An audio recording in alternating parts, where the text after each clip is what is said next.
Como soy sin más decir, que a otro yo no puedo ir, y tú me invitas a venir, bendito Cristo, heme aquí, tal como soy sin demorar, del mal queriéndome librar. Tú solo puedes perdonar, bendito Cristo, heme aquí, tal como soy en aflicción, expuesto a muerte y perdición, buscando vida y perdón, bendito Cristo, heme aquí, tal como soy tu gran amor, me vence y busco tu favor, servirte quiero con valor, bendito Cristo, heme aquí. Ahí está. Como digo, terminé con el hermano Alex, su esposa Erika y su hijo Lupita y pues su nieto del hermano Betito. Está el hermano muy enamorado de su nieto, yo lo entiendo, ¿verdad? Yo comprendo, le dije, yo te entiendo, no te preocupes. Hermano, esos planes, yo traía mis planes para ir a Guanajuato, esperaba pasarme, según yo, un tiempo muy agradable ahí con mis hermanos, y todos los planes que yo traía, pues nada que ver con lo que yo planeaba hacer, ya que mi Señor me cambió todos los planes. Me enfermé, estuve un poco malo, y pues gracias a esa enfermedad le pude predicar a estos hermanos que me invitaron que fuera a su casa, y también acá en Cuauhtémoc tuve muy buenas pláticas con unas personas de otra religión, pero como les digo, no eran mis planes. Yo supuestamente iba nada más a pasar un buen tiempo y regresar. Pero eso yo quiero enseñarles a ustedes hoy, de que muchas veces, ¿verdad?, nosotros podemos planear cosas, podemos, no sé, tener metas, pero nunca van a ser quizás los planes de Dios para ti. Siempre van a cambiar. Y eso te lo digo sinceramente, hermano, amigo, a todos. Nosotros, como seres humanos, no somos dueños de dirigir nuestra vida. No sabemos si vamos a vivir mañana. No sabemos. Oigo tantas historias, ¿no? Pues que mataron a aquel, que se murió aquella persona. Y eso me da a entender que sí es cierto. Nosotros no podemos planear nada porque no sabemos si vamos a vivir mañana. Y quisiera compartir esta escritura con ustedes que está en Isaías capítulo 55 y leer aquí del versículo 7 al 9. Isaías capítulo 55, ¿verdad? Del versículo del 7 al 9. Dice así la palabra de Dios: Deje el impío su camino y el hombre inicuo sus pensamientos, y vuélvase a Jehová, el cual tendrá de él misericordia, y al Dios nuestro, el cual será amplio en perdonar. Lo que te está diciendo esa escritura, hermano, amigo, deja de pensar tonterías, deja de estar y teniendo sueños ilógicos, de pensamientos inicuos, pensamientos que no te llevan más que a puros problemas. Deja de pensar, bájate de la luna. Quítate ese engaño que tienes, ese velo que tenían los judíos. Un velo que no podían ver al rey, no podían ver el camino del rey. Deja ese pensamiento, dice el versículo 8, porque mis pensamientos no son vuestros pensamientos, ni vuestros caminos, mis caminos, dice Jehová. Ahí está. Dios tiene un plan para el hombre y no son mis planes.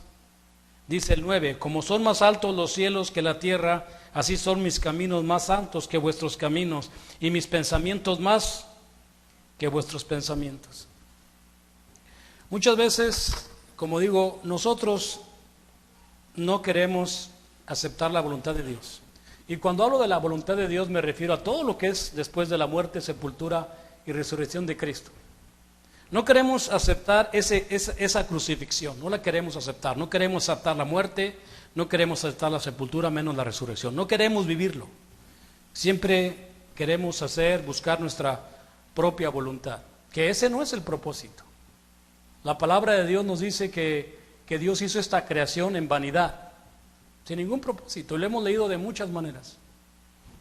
Y vemos físicamente que hay personas que trabajan tanto trabajan, y al último todo eso es pura fatiga, dolores, y siempre terminan mal las familias por culpa de aquel hombre o el líder de esa familia que no fue sabio.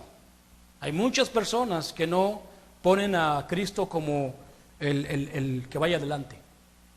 Siempre yo lo voy a hacer, yo quiero hacerlo, y nunca podemos entender. Pero aún así quizás muchas personas pueden acusar a Dios de injusto, porque no nos deja hacer lo que queremos, nuestros planes, ¿verdad? Y muchas veces, aún con todo eso, el hombre sigue planeando su vida y sigue haciendo cosas que no tienen sentido. No tienen sentido. Vamos a leer Santiago 4:13, por favor. Santiago 4:13 también es otra escritura que le va a ayudar a usted, porque aquí Dios le está diciendo: tu vida no tiene sentido, no tiene propósito.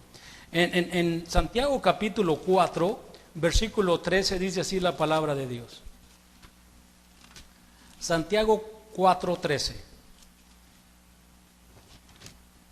dice: vamos ahora, los que decís, hoy y mañana iremos a tal ciudad y estaremos allá un año y traficaremos y ganaremos, cuando no sabéis lo que será mañana, porque ¿qué es vuestra vida? Ciertamente es neblina que se aparece por un poco de tiempo y luego se desvanece. En lugar de lo cual deberías de decir: si el Señor quiere, viviremos. Si el Señor quiere, viviremos y haremos esto o aquello. Pero ahora os jactáis en vuestra soberbia. Toda jactancia semejante es mala.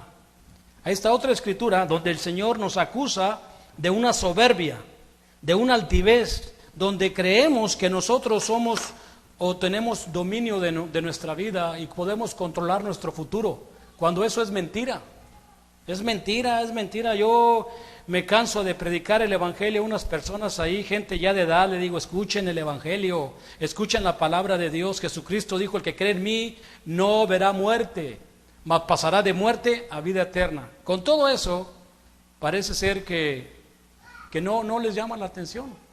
Aquí la Biblia dice: tu vida es como un sueño, es como una neblina, va a terminar muy pronto. Pero se jactan en esa soberbia, se hacen altivos. Quizás un ejemplo de todo esto cuando vemos al profeta Jonás. El profeta Jonás para mí es cualquiera de nosotros o cualquier hombre de la tierra. El profeta Jonás, Dios le dijo a Jonás que fuera a predicarle a la ciudad de Nínive que iba a ser destruida. O sea, esta es la misión. Jonás tiene que ir a predicarle a la ciudad de Nínive porque va a ser destruida. Así también ahora nosotros, a mi pariente, a mi amigo, al país entero, decirle: tu vida va a ser destruida por culpa de tus vergüenzas, por culpa de tus pecados. Hermanos, hay que empezar a decir así, que la paga de pecado va a ser la muerte, y muerte espiritual y muerte eterna de sus almas. Esta es la misión que Dios le dio a Jonás, pero Jonás fue un hombre rebelde. Dijo: no, yo no hago eso, a mí no me interesa. Él pensaba que él tenía mejores ideas. Sabemos lo que hace de un hombre: rebeldía. No, a mí no me interesa eso no es para mí, yo no nací para esto. La Biblia, hermano, en Gálatas capítulo 6, versículo 3, Dice la Escritura algo interesante. En Gálatas capítulo 6, versículo 13, dice que el hombre, Gálatas 6:3, dice, porque el que se cree ser algo, no siendo nada, a sí mismo se engaña. O sea, ¿qué estoy diciendo, hermano? Yo tengo planes en mi carne. Quiero hacer muchas cosas. Tengo muchas ganas de hacer muchas cosas, pero ese no es el plan de Dios. El plan de Dios, como de Jonás, era: ve y vive la reconciliación. Ve y ponte bien, ve y predica el evangelio. Pero el hombre, cuando se niega a esta misión, se hace soberbio, se hace altivo. Después sabemos lo que pasó con Jonás. Pero aún así, la vida que Dios nos invita a llevar, para muchos se considera que es injusto. Es injusto lo que Dios quiere que haga. ¿Por qué lo tengo que hacer? ¿Por qué tengo que soportar a alguien? ¿Por qué tengo que aguantar a esa persona? ¿Por qué? No, eso no es injusto. E inclusive hay ocasiones que oigo dentro de la iglesia que hay hermanos que se aborrecen, como que no se quieren ver ni en pintura, ni tan siquiera se saludan. Eso ya de entrada es una ofrenda o es una vergüenza, que en la iglesia de Cristo, donde todos estamos reconciliados con Cristo, me vengan a mí esas ideas que me dicen que hay hermanos que ni siquiera se saludan, ni siquiera se hablan. Y eso es muy triste porque, otra vez, estás como Jonás, no te gusta lo que Dios te ha puesto. Dios nos llamó para llevar una vida de reconciliación. Eso lo enseñó 2 Corintios 5, del 17 al 18, ustedes lo saben. El que está en Cristo es una nueva criatura, y todo esto provino ¿de quién? De Dios, quien nos reconcilió juntamente con Cristo y nos dio el ministerio de la reconciliación. Eso inmediatamente, yo entendí eso rápidamente, cuál era mi misión, hermanos: reconciliar. Ya antes había sido un hombre que peleaba, un hombre que causaba divisiones, un hombre que traía problemas a mi familia. Pero ahora en Cristo Dios me ha dado este trabajo. Quizás no me guste, quizás yo quisiera escoger nada más a los que me caen bien y a los que me caen mal echarlos para afuera. Pero eso no es la voluntad de Dios. La voluntad de Dios es que yo tenga un ministerio de reconciliación. Y esto se hace a través del evangelio, a través de que uno siembra la palabra de Dios y les predica el evangelio, y la persona entiende el evangelio y va a hacer lo correcto. Pero desgraciadamente en esta situación también hay otro problema. Hay 4 tipos de terrenos, hermanos. Vamos ahí a Mateo capítulo 13 para poder entender esta semilla que se siembra en la mente de las personas. En Mateo capítulo 13, y ahí creo que es el versículo 1, dice la palabra de Dios así. Fíjate lo que dice: aquel día salió Jesús de la casa y se sentó junto al mar. Y se le juntó mucha gente, y entrando él en la barca, se sentó, y toda la gente estaba en la playa. Y les habló muchas cosas por parábolas, diciendo: he aquí el sembrador salió a sembrar. Otra vez, cada vez que oigan que tú me dices a mí: hermano, yo soy cristiano, ¿verdad? Tú dices: yo soy cristiano, yo tengo que entender que uno tiene que sembrar. Yo soy cristiano, tengo que sembrar. Dígate bien, pero muchos no, que van a andar sembrando, olvídate. Si se les ocurre hablarle del evangelio a mi familia, ya no me van a hablar, o predico a aquel, me van a odiar. Hermano, estás equivocado, estás yéndote en contra de la voluntad de Dios. Cristo está poniendo el ejemplo: he aquí el sembrador salió a sembrar. Mientras sembraba, parte de la semilla cayó junto al camino, y vinieron las aves y la comieron. Parte cayó en el pedregal, donde no hay mucha tierra, y brotó pronto porque no tenía profundidad de tierra. Pero salido el sol se quemó, y porque no tenía raíz se secó. Y parte cayó entre espinos, y los espinos crecieron y la ahogaron. Pero parte cayó en buena tierra, y dio fruto, cuál es 100, cuál es 70, y cuál es 30 por 1. El que tiene oídos para oír, que obedezca. Esta es una de las parábolas que siempre me llamó la atención, porque cuando la empecé por primera vez, yo me preguntaba en mi mente: oye, ¿de qué tipo de terreno seré yo? ¿Qué tipo de tierra voy a ser yo? Cuando vimos esta parábola, hasta el mismo Señor te la interpreta. O sea, yo no tengo que darle ni interpretación, porque le preguntaron a él, ahí vamos al versículo 18 del mismo capítulo, le preguntan: Señor, explícanos esta parábola. Dice: oíd pues vosotros la parábola del sembrador. Cuando alguno oye la palabra del reino y no la entiende, viene el malo y lo arrebata lo que fue sembrado en su corazón. Esto es el que fue sembrado junto al camino. Cuando uno oye el Nuevo Testamento que vino por causa de la iglesia, y te lo voy a explicar porque ahorita te voy a decir algo que pasó allá en Cuauhtémoc. Cuando uno oye el Nuevo Testamento que nos trajeron los apóstoles llenos del Espíritu Santo el día que se estableció el reino, oye la palabra del reino, dice en la Biblia que no la entiende. Mi padre, por ejemplo, cuando yo le decía que si él alguna vez había leído la Biblia, él me decía no. Y le digo, ¿por qué no? No la entiendo. Y no la entendía. Ahora comprendo, o lo puedo entender, que mi padre no quería entender porque él estaba basado nada más en su responsabilidad. En un hombre que no le interesaba hacer absolutamente nada. Claro, viene lo malo y se lo quita rápido. Lo malo, el deseo carnal, la vida pasional, las emociones del pecado. Esto es lo bueno, te entran las pasiones y se te olvidó, no sabes ni de qué estamos hablando. Dice el otro, y el que fue sembrado en pedregal, este es el que oye la palabra, al momento la recibe con gozo. ¡Wow! Híjole, si he encontrado personas de estas, no van a creer lo que ha pasado. Cuando les predico la palabra a estas personas, hasta yo ya los conozco. ¡Ay, qué bonito lo que estás diciendo! Oye, yo nunca había oído. Oye, hoy le encontraste. ¡Guau! Muy a todo dar este hombre cuando le estaba predicando, hasta yo me quedaba así como, ¡guau! Tanta emoción, como que... De hecho, a mí cuando me predicaron la palabra, yo como que ya no me prediquen. Y que con tanta emoción, ¡ay, qué hermoso! Sus padres se dieron cuenta de que se había bautizado y le dijeron, ¿te tumbas este rollo o te quito tu herencia? Se tumbó el rollo. Luego, dice la Biblia, pero no tiene raíz en sí, sino que es de corta duración, pues al venir la aflicción o la persecución por causa de la palabra, luego tropieza. El que fue sembrado entre espinos es el que oye la palabra, pero al afán de este siglo y los engaños de las riquezas ahogan la palabra y se hace infructuosa. Es un problema que podríamos decir, ¿me estará pasando a mí? Oímos la palabra de Dios, pero el afán de este siglo, el afán de decir, tengo un carro, quiero 2, quiero 3, quiero 4, quiero 5, tengo una casa, es el afán de este siglo y el engaño de las riquezas. El engaño es algo que te engaña, que te controla. O sea, podemos observar que las riquezas son buenas y se usan sabiamente, como dice Santiago, que los ricos hagan buenas obras, pero si las riquezas te están engañando, donde ya no puedes ni soltar ni $100 porque te duele, pues entonces algo está pasando. No estás entendiendo para qué es el dinero y se hace infructuosa, ya no trae fruto, porque estás dedicado más al trabajo. Todos estos 3 terrenos para Dios no sirven para nada. No entienden el propósito. No están entendiendo el propósito. Y de estos 3 terrenos te aseguro que este tipo de personas acusan a Dios injustamente.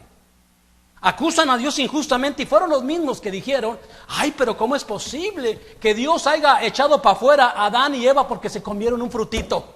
Perdieron el privilegio de hablar con Dios, perdieron el jardín del Edén y perdieron aquel árbol que los mantenía sus cuerpos para vivir eternamente. Y nada más porque comieron un frutito, Dios los echó para afuera. Estas personas acusan a Dios de injusto. Mas el que fue sembrado en buena tierra es el que oye y entiende la palabra y da fruto y produce a 100 y a 70 y a 30 por uno. ¿Por qué? Porque tienen un parecer. Tienen un sentir, tienen el propósito de vivir en el Evangelio. Su intención no es dañar a nadie ni afectar a nadie, pero muchos podemos afectar y hacer daño y ni cuenta nos damos, porque no tenemos el sentir. Oye, sí, yo soy feo, soy horrible, me porto horrible, pero yo no creo que yo tenga intención de hacerte daño. Yo no creo que vengo aquí a la iglesia a robarles un penny ni andarles quitando nada. Mi intención es que cada uno de ustedes tenga salvación y vida eterna, pero en esas personas no hay este sentido. Olvídate de amar al prójimo como a ti mismo, olvídate. Eso es muy claro, hermano. Y todo esto es porque Dios es justo. Todo esto vino porque Dios es justo, porque el hombre carnal y la mujer carnal comieron de ese fruto, y eso produjo la muerte, y la muerte pasó a todos. Y el mandamiento era muy claro. O sea, yo a veces me pongo a pensar, digo, bueno, sí ha de ser muy triste, ¿verdad? Como hombre, que tú hagas una casota, hagas un terreno grande y siembres y hagas todo para tu hijo. Le das todas las cosas para que él viva bien a gusto. Ya trabajé, hijo, Ya no te preocupes tú nada más administralo, come, disfruta de la vida, del árbol de la vida y todo. Y este hijo agarra todo y se lo entrega al otro, al enemigo. Y en un ratito nada más, sí, así de sencillo. O sea, se hizo toda una obra.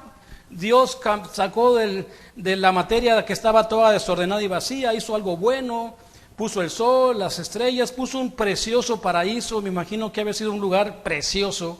Trabajó un día, trabajó 2 días, trabajó 3 días, trabajó 4 días, trabajó 5 días y él, 6º día, hizo a su hijo Adán. Todo lo preparó para él. Todo lo hizo para él y después le puso una gran compañera ahí y él feliz y contento con todo esto. Y en un ratito, este hombre le entregó todo a su enemigo.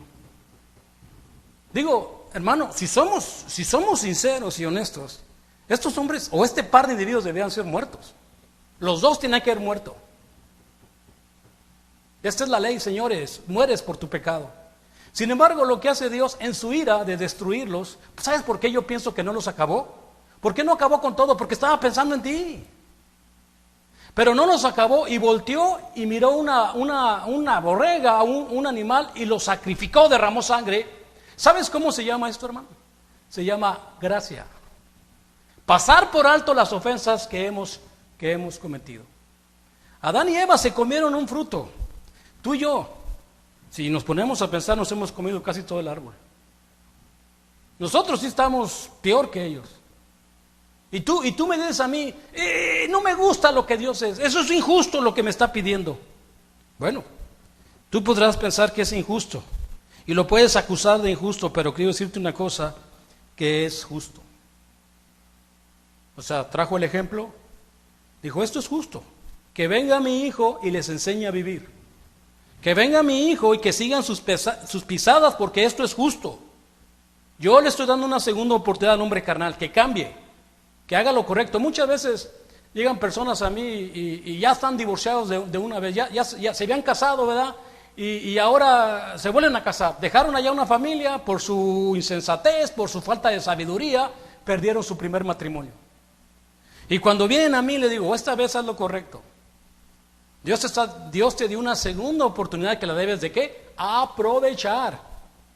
Pero sin embargo hay veces que aún con la segunda oportunidad el hombre carnal también tira a la basura su segundo matrimonio. Hermanos, el mandamiento es claro, pecas te mueres. Eso es claro, hermanos. Y si estamos aquí en este día reunidos tomando la cena del Señor, esto, hermanos, es gracia. Estamos hoy viviendo en su gracia. En Efesios capítulo 2, versículo del 4 al 5, dice la palabra de Dios así. Efesios capítulo 2, del 4 al 5.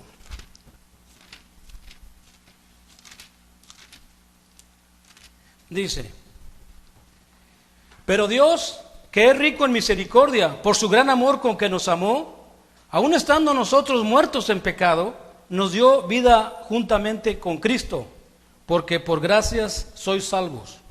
Ahí está. Nosotros podemos ver su amor, su misericordia en mí, porque me amó. ¿Y qué fue lo que vio en mí? Mi estado, que estaba muerto en pecado, y que si yo llegara a morir en ese estado, prácticamente quedaría separado eternamente de mi Padre Dios. Y Él me dio vida juntamente con Cristo. Esa es la gracia, hermanos. Esa es la gracia. Y por eso dice Pablo, después Pablo te dice en Romanos 6, ¿qué pues? ¿Continuamos pecando para que la gracia abunde? De ninguna manera. Repite, en Romanos 6, del 1 al 2. Dice, ¿qué pues? ¿Voy a seguir practicando el pecado? ¿Voy a seguir siendo rebelde y acusando a Dios de injusto para que la gracia abunde? Hermano, si somos sinceros y vemos, ahora sí hasta por vista, cuando Cristo vino a salvar a su nación, los judíos. Los judíos no aceptaron al Mesías como el rey, el que traía el camino y la verdad, no lo aceptaron. Cristo inclusive, en una parte de la historia bíblica, Él dice estas palabras, oh Jerusalén, Jerusalén, que matas a todos los que te son enviados. Fíjate el sentir de Cristo. ¿Cuántas veces he querido ponerte? Como una gallina pone a sus polluelos bajo sus alas, pero no has querido. Ahora te dejo a tu desolación. Y si yo hablara de toda la historia de los judíos después de la muerte de Cristo, sería platicar muchas cosas lo que les ha acontecido a esta nación. pérdidas humanas, pérdidas materiales. Este pueblo ha sufrido mucho y Dios me lo puso ahí como un ejemplo de su rebeldía y de su odio y de su coraje. Y todavía hasta la fecha siguen en guerra. ¿Por qué? Porque no quisieron ver al Mesías. O sea, si tú te pusieras a pensar, entonces, esto me puede pasar a mí, claro, porque cuando uno no ve al Mesías como el que quiere perdonarte, el que quiere que estés bajo esta gracia, lo que tú estás viendo es guerra y problemas y las vas a tener, porque el hombre carnal produce pecado y pecado produce ira, y la ira contienda y divisiones y pleitos, porque ese mal está en todos nosotros. O sea, ninguno me puede decir, yo soy una palomita blanca. Nadie, hermanos, todos tenemos ese mal, y porque el apóstol Pablo nos dijo, yo sé esto en mi carne, no mora el bien, no mora el bien. Entonces muchas veces cuando uno va entendiendo la palabra de Dios, uno debe de aprender a quedarse callado y dejar que nada más la palabra de Dios sea la que nos guíe para poder ir comprendiendo esto, hermanos. Pero alguien puede con todo esto decir, esto es injusto. Yo digo que es justo. Con todo esto siempre se va a hacer su voluntad, hermano, aunque usted no lo quiera creer. Sí. Si usted no quiere la voluntad de Dios, no hay problema. La voluntad de Dios para el hombre carnal es muerte. Y no es que diga, es que Él me condenó. No, tú te condenas por tus propios pecados. Y le hemos leído muchas veces la escritura que dice la escritura del Juan 3:17, porque el Hijo de Dios no vino, ¿qué? No vino a condenar al mundo, sino lo vino a salvar. Y preguntamos, ¿y por qué no lo vino a condenar? Porque el mundo ya está condenado por sus pecados. El mundo estaba peor que Adán y Eva. Peor que Adán y Eva. Inclusive el apóstol, inclusive Jesucristo en Juan 8:44 los acusó diciéndole, ustedes son hijos de su padre el diablo. Ya eran dirigidos por este espíritu maligno. Así es que yo vuelvo a decir, hermanos, que esto es justo y se va a cumplir la voluntad de Dios. Él tiene misericordia para el pecador que se arrepiente. Él tuvo misericordia de mi vida, de mi pecado y también de mi muerte. Y tiene la voluntad sobre mí. Así es que yo no puedo decir que aunque yo haga mis planes y Dios me mandó por otro lado, yo lo acepté. Yo nunca dije, no, yo no voy. Yo lo acepté porque sé que cuando yo voy a Guanajuato, yo siempre hago una oración y le digo a Dios, Señor, si es tu voluntad, pues tú guíame donde tú quieras que yo siembre tu palabra, donde yo pueda ser útil en tu evangelio, Señor. En Primera de Pedro, capítulo 5, versículo 10, dice la palabra de Dios así. Primera de Pedro, capítulo 5, versículo 10. Dice, mas el Dios de toda gracia, que nos llamó a su gloria eterna en Jesucristo, después que hayas padecido un poco de tiempo, Él mismo os perfeccione, afirme, fortalezca y establezca. Esta escritura, hermanos, es importantísima cuando, en el caso mío, que ya tengo mucho tiempo predicando el evangelio, le pido a Dios que me siga ayudando a darme esa madurez y que me siga afirmando en esto que llamamos el camino del Rey y que te fortalezca. Estaba escuchando una predicación que me llamó la atención y sí es cierto, sobre el tema de cuando corres en el estadio. Como dice Pablo, que cuando uno corre en el estadio, todos a la verdad se mantienen, se abstienen para alcanzar aquella corona, ¿no? Y decía que siempre los corredores, cuando van corriendo, la última etapa de su carrera, cuando van a llegar a la final, se llenan de esperanza y de júbilo porque saben que ya están a punto de llegar a su meta, donde se le entregará esa corona pues corrompida, o sea, porque al último es una corona temporal.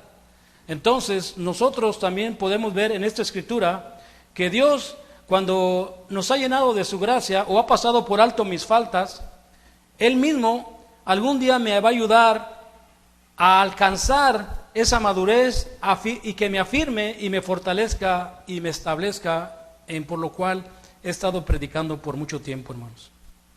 Nosotros sabemos lo que éramos antes, lo sabemos. Inclusive el apóstol Pablo también nos dice una escritura donde dice que él era perseguidor de la iglesia y que llevó mucha gente a la cárcel y a algunos a matar. Uno como creyente vive bajo esa gracia, hermanos. Es el favor que no nos merecemos. Bienaventurado el hombre que Dios no culpa de pecado. Bienaventurado el hombre que Dios no lo va a condenar porque Dios ha tenido gracia de él. Si quieren apuntar ahí, Salmo 32, del 1 al 2. Pero con todo esto, muchos lo consideran injusto. Y yo quisiera hablar en esta ocasión de un grupo de ellos. Es como yo lo veo, como una nueva ola. Son religiosos creyentes, le voy a poner de la nueva ola. Ya van varias veces que oigo esto. Son personas que consideran que no hay religión, que Cristo no es religión y que la iglesia no es importante. Estaba platicándole a esta persona que supuestamente es de Alemania, o es de Alemania y su esposo, que supuestamente ellos tienen una misión ahí en Cuauhtémoc donde llevan comida, o me imagino ayudan los tarumaras. Y cuando estudié con estas personas, tuvimos un buen debate como de 3 horas, casi terminamos como a las 11 de la noche. Yo tratando de explicar sobre el tema inclusive yo les preguntaba que cómo habían recibido el Espíritu Santo de Dios. Bueno, no se las voy a hacer, no entienden. Pero yo les hablaba acerca del establecimiento de la iglesia, año 33, los primeros creyentes fueron los apóstoles. Y después predicaron el evangelio y se bautizaron 3,000. ¿Cómo le quieres llamar a esto? ¿Una comunidad? ¿Una congregación? Hechos 2:47 dice que el Señor añadía a cada uno a la iglesia. ¿Cómo le quieres llamar a esto? ¿Un cuerpo? ¿Un tabernáculo? ¿Cómo le llamas? Y yo explicándole, dice la mujer, es que te estás metiendo en temas de menor importancia. Y cuando ella dice eso, le digo, ¿te estás oyendo lo que dices? O sea que para ti la iglesia es algo de menor importancia y también el nombre es de menor importancia. O sea, estas personas, yo no sé qué tienen en la cabeza o no entienden. Es como decir, ninguno de ustedes es importante, nadie de ustedes es importante, porque la iglesia somos nosotros. Y estas personas cuando dicen, la iglesia no es importante, entonces, ¿para qué Cristo vino a morir por la iglesia? ¿Por qué dio la vida por mí si no es importante? Y sobre todo, que no importa el nombre, pues esto está peor. O sea que tampoco importa el nombre de Cristo, que el cual es el que Dios ha dado para que se salven, porque no hay mediador, pero ellos consideran que le pueden poner, y tampoco ningún día, cualquier día puedes adorar a Dios, no importa qué día. Estas personas están tan frustradas en que no quieren obedecer el evangelio, que mejor si hacemos cositas buenas y agarramos la Biblia como nos parezca y nomás usamos el nombre de Cristo y con eso vamos a ir al cielo. No. A mí me vuela la cabeza cuando oigo una persona que dice todo ese tipo de comentarios. La iglesia no importa. Te digo, es como si dijeras a mí, tú no importas. Bueno, quizás para ella no le importe, pero para Cristo le importó mucho, que dio la vida por mí. Y eso va a ser, pues sí. Una persona dice eso que no le importa, pues no le importa a nadie. Son cosas de mi religión, no importa, el nombre no importa, la iglesia no importa. Buscan llevar la contraria a Cristo, no a mí, al Cristo, porque cuando una persona me dice, y me dijeron varias cosas, cuando una persona me dice, inclusive él empieza, dice, vamos a hablar de los componentes del evangelio. Ay, dije, este es el bueno. Así empezando, dijo, quiero hablar de los componentes del evangelio. Dime los componentes del evangelio. El mensaje ya empezó mal. ¿Cómo que los componentes del evangelio? O sea, el mensaje vino por los componentes del evangelio. Se queda así callado. Y 1 de Pedro 1, 23 y 24 ahorita lo dice, que la palabra de Dios vino por causa del evangelio. Y dijo otra cosa, entonces le dije, ¿conoces los componentes del evangelio? Ya se quedó así. Te pregunto, o sea, muchas de estas personas hablan nomás por su propia cuenta. No saben ni lo que dicen. Ahí le fui y le prediqué, 1 de Corintios 15, del 1 al 3. Ahí te lo dice claramente, los componentes del evangelio, hermano. Hermanos, nosotros, ya para terminar, sabemos que si predicamos el evangelio verdadero, ahí podemos entender que debemos de vivir para el evangelio. Y yo sé, repito, quizás para muchos consideramos que no es justo. No es justo pedir perdón, quizás no es justo venir a esta hora, quizás no es justo llevarme con todos bien, no es justo, pero Dios te manda, Dios te ordena. Si te llevas bien con los que se llevan bien contigo, pues eso hace todo el mundo. Eso, entonces ni vengas a la iglesia. Si tú te vas a llevar bien nomás con los que te caen bien, pues no tienes por qué venir a la iglesia, pues quédate ahí donde estás. Eso todo el mundo lo hace. Tú vienes aquí a la iglesia porque quieres hacer la voluntad de Dios. Y la voluntad de Dios es esa: ama a tu prójimo como a ti mismo.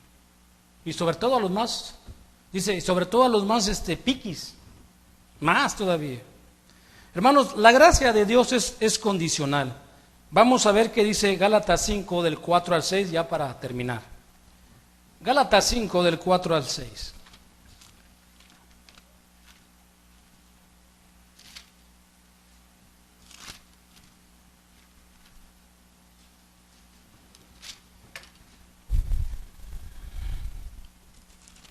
Dice así, Gálatas 5, dice del 4 al 6.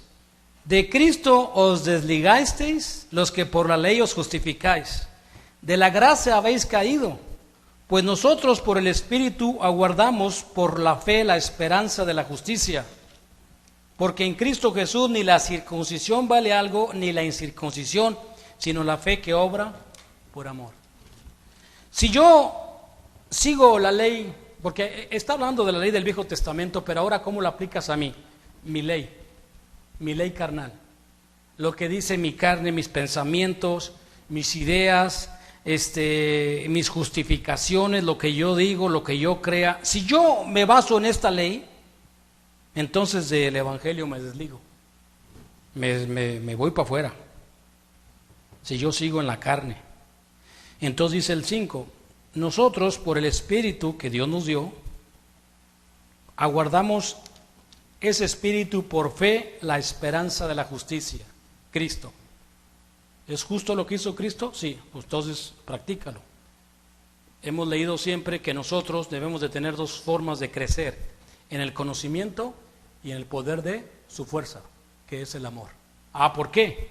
Porque en Cristo Jesús, te lo voy a explicar, ni que te hayas bautizado vale algo, y el que no te hayas bautizado, sino la fe que hayas obedecido, que obre por amor. O sea, si yo me bauticé porque la fe dice, pero lo hago por amor y crezco en el amor de Dios, eso es lo que vale para Dios. Así es que no tener la confianza de decir, ya me bauticé, es todo lo que tengo que hacer. No, ¿dónde está el amor? ¿Dónde está el sacrificio a los demás? Bueno, hermanos, ya para terminar, en la última plaga que Dios envió a los egipcios, los judíos tenían que hacer algo para que ellos no fueran muertos, para que esa noche la plaga no atacara a sus hijos. Esa plaga iba a pasar por todo Egipto, por todo el mundo, e iba a herir a todo hogar egipcio. Pero los judíos fueron salvos por gracia, porque Dios les dio las instrucciones precisas para salvar y pasar por alto sus pecados, porque de hecho también ellos tenían que morir, porque todos los judíos y los egipcios eran pecadores. Pero Dios le dijo a su pueblo: pongan esa sangre del cordero en las marcas de las casas, y cuando yo pase por ahí, dice la palabra de Dios, entonces no habrá mortandad cuando llegue a la tierra de Egipto. Para mí esa es la última plaga que va a venir. Cuando Cristo venga, va a venir a Egipto, al mundo, y va a morir todo primogénito, que es el hombre carnal.